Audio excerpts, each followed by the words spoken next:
नमस्कार। आप सबका एक बार फिर स्वागत है।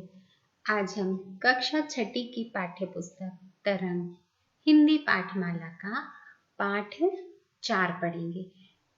पाठ 4 है हमारा नौका पार नहीं होती। पाठ 4 नौका पार नहीं होती कविता है और इसके कवि सोहनलाल द्विवेदी जी हैं। प्रस्तुत कविता में सोहनलाल द्विवेदी जी ने निरंतर प्रयास व संघर्ष के महत्व को प्रतिपादित किया है। वे कहते हैं कि हमें निरंतर प्रयास करते रहना चाहिए, हमें निरंतर प्रयास करते रहना चाहिए और संघर्ष करने से पीछे नहीं हटना चाहिए। यदि हम निरंतर प्रयास करेंगे और संघर्ष करेंगे तो निश्चित ही हमें सफलता प्राप्त होगी। तो आइए हम पढ़ते हैं कविता नौका पार नहीं होती। लहरों से डरकर नौका पार नहीं होती, कोशिश करने वालों की हार नहीं होती। कवि कहते हैं यदि हमें हमारी मंजिल को प्राप्त करना है, हमें नदी के उस पार जाना है, हमारी मंजिल मान लो नदी के उस पार है और हमें हमारी मंजिल को प्राप्त करना है और यदि हम उस आने वाली लहरों अर्थात मुसीबतों को देखकर या कठिनाइयों को देखकर पीछे हट जाएंगे तो हमें सफलता प्राप्त नहीं होगी और यदि हम इसके विपरीत कोशिश करते हैं तो निश्चित ही हमारी हार नहीं होगी, हमें सफलता प्राप्त होगी।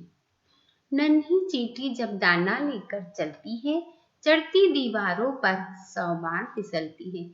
अब हमें इसमें कहते हैं कि हमें नन्ही सी चींटी से सीख लेनी चाहिए कि नन्ही चींटी किस प्रकार दाना लेकर चलती है और दीवार पर चढ़ते समय वह बार बार फिसलती, इस प्रकार वह 100 बार फिसलती है और हमें उससे सीख लेनी चाहिए। मन का विश्वास रगों में साहस भरता है, चढ़कर गिरना गिरकर बढ़ना न करता है और बार बार 100 बार फिसलने पर भी उसके मन में यह विश्वास रहता है, साहस रहता है कि वह निश्चित ही दीवार के ऊपर चढ़ जाएगी, अपनी मंजिल को प्राप्त कर लेगी। तो चढ़कर गिरना गिरकर चढ़ना न करता है और उसको यह अखरता नहीं है। आखिर में उसकी मेहनत बेकार नहीं होती, कोशिश करने वालों की हार नहीं होती। उसका मन का विश्वास उसका साहस भरता है, उसका मन का विश्वास और साहस उसकी मेहनत को रंग लाती है, वह अंत में सफलता प्राप्त कर लेती है। तो उसका बार बार गिरना और चढ़ना उसे अखरता नहीं है। क्योंकि उसे अंत में निश्चित रूप से सफलता प्राप्त हो जाती है और कोशिश उसकी हार में नहीं बल्कि उसकी कोशिश जीत में बदल जाती है। अतः कहने का तात्पर्य यह है कि यदि हम कोशिश करते हैं तो निश्चित ही हमें सफलता प्राप्त होती है और कोशिश के साथ साथ हमें साहस और विश्वास के साथ कार्य करना चाहिए। अब प्रस्तुत पंक्तियों में कवि ने हमें गोताखोर से सीख लेने के लिए कहा है। डुबकियां सिंधु में गोताखोर लगाता है, जा जाकर खाली हाथ लौटकर आता है। मिलते सहज ही ना मोती गहरे पानी में, बढ़ता दूना उत्साह इसी हैरानी में। जो गोताखोर होता है वो सागर में डुबकी लगाता है।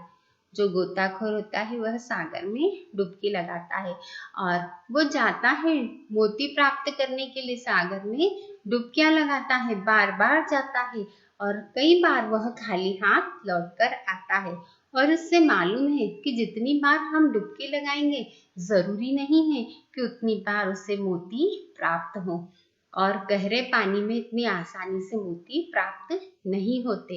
वह खाली हाथ आता है, फिर दुगने उत्साह के साथ फिर डुबकी लगाता है। खाली हाथ आता है, फिर उससे और दुगने उत्साह के साथ वह डुबकी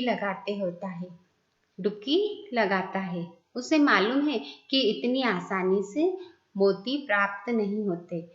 मुट्ठी उसकी खाली हर बार नहीं होती और जरूरी नहीं है कि वह हर बार खाली हाथ लौटकर आए हैं और क्या होता है उसे मोती प्राप्त हो जाते हैं, अर्थात उसे मोती प्राप्त हो जाते हैं, मोती मिल जाते हैं। कोशिश करने वालों की हार नहीं होती। और जब वह बार बार प्रयत्न करता है, दुगने उत्साह के साथ जाता है, तो उसे निश्चित ही मोती प्राप्त हो जाते हैं।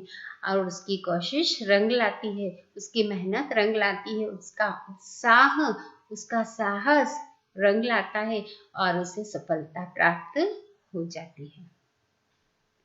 असफलता एक चुनौती है, स्वीकार करो। क्या कमी रह गई देखो और सुधार करो। जब तक सफल ना हो नींद चैन को त्याग दो तुम। संघर्षों का मैदान छोड़ कहीं मत भागो तुम। असफलता एक चुनौती है। यदि हम जीवन में असफल होते हैं तो वहां कहीं कहीं ना कहीं हमें कमी रह जाती है। तो असफलता को देखकर हमें पीछे नहीं हटना है, बल्कि उसे एक चुनौती के रूप में स्वीकार करना है। और हमारी इस असफलता में क्या कमी रह गई है उसे हमें देखना है और उसको पहचान कर, उसको देख कर उसको उसमें हमें सुधार करना है। जब तक सफल ना हो नींद चैन को त्याग दो।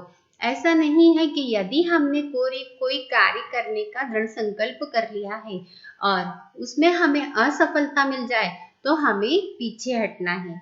हमें पीछे नहीं हटना है। असफलता में क्या कमी रह गई है उसमें सुधार करके हमें क्या करना है, नींद चैन सब त्याग कर और सफलता के कार्य में लग जाना है कि हमें सफलता कैसे प्राप्त होगी। संघर्षों का मैदान छोड़ कहीं मत भागो तुम। और यदि उसकी राह में हमें कोई संघर्ष आते हैं तो उसे छोड़कर हमें पीछे नहीं जाना है। ऐसा नहीं है कि हमने कोई दृढ़ संकल्प कर लिया कि हमें आगे बढ़ना है और उसके मार्ग में हमें कोई कठिनाई आती है तो उससे देखकर हमें पीछे नहीं हटना है, आगे ही आगे बढ़ते जाना है। कुछ किए बिना ही जय जयकार नहीं होती, कोशिश करने वालों की हार नहीं होती। कहने का यह तात्पर्य है, यदि हमें जय जयकार करनी है, हमारा नाम करना है, तो उसके लिए हमें क्या करना पड़ेगा, कार्य करते जाना है और पीछे नहीं हटना है। और अंत में हमें निश्चित रूप से ही सफलता प्राप्त होगी। और इसीलिए कहा गया है, कोशिश करने वालों की हार नहीं होती। धन्यवाद।